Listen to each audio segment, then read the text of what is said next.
The ongoing dispute between Russia and China has evolved into a full-scale battle. Our forces today consist of 2 platoons of infantry, APCs, tanks, and an MI-4. As our troops covertly move through the forest, our armored platoon lies on top of a hill, providing overwatch. First skirmishes begin to take place. Our infantry on the right side have spotted the People's Liberation Army and have begun to provide cover fire for a flanking platoon on the left side. As our troops continue to suppress the enemy forces, a familiar sound begins to ring out. The MI-4 has arrived to provide air support for our infantry and armored forces.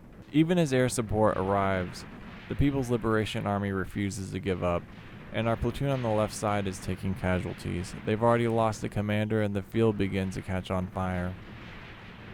Smoke and fire spread across the field. Our troops continue to provide fire, trying to suppress the opposing forces.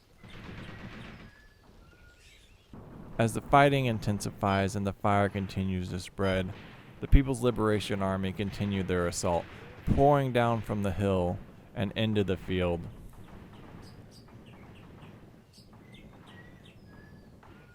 The People's Liberation Army continued their assault down deep into the valley, flooding it with all the troops they have at their disposal. The Russians, entrenched deep in the tree line, continue to fire upon the People's Liberation Army.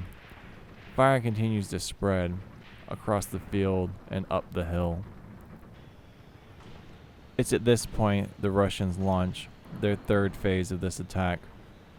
The APCs and tanks that were along the ridge line began to split the People's Liberation Army in half.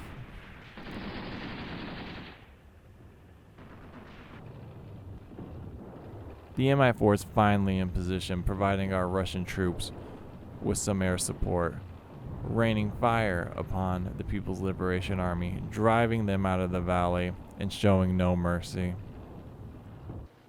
The MI-4 continues to provide air support while our troops slowly move into position, surrounding the People's Liberation Army on all sides.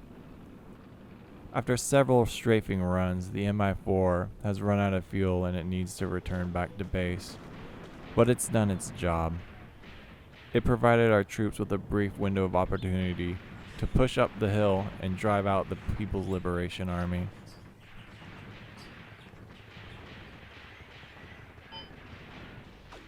The People's Liberation Army are surrounded on all sides. Our tanks have secured the rear of their position. They begin to rain fire.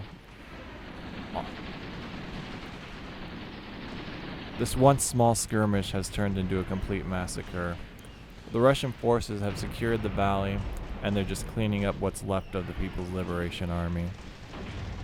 Even though the People's Liberation Army sent several anti-tank platoons, it was the combined arms of the Russian army that won this war. Even though casualties mounted on both sides, the Russians came out ahead. Even from a disadvantaged position, they were able to clear the hills and destroy all of the People's Liberation Army. With the valley secured, they can begin their next phase of the attack. They can take the ridge line and attack down into the village, pushing the People's Liberation Army out of Russia and securing their own borders.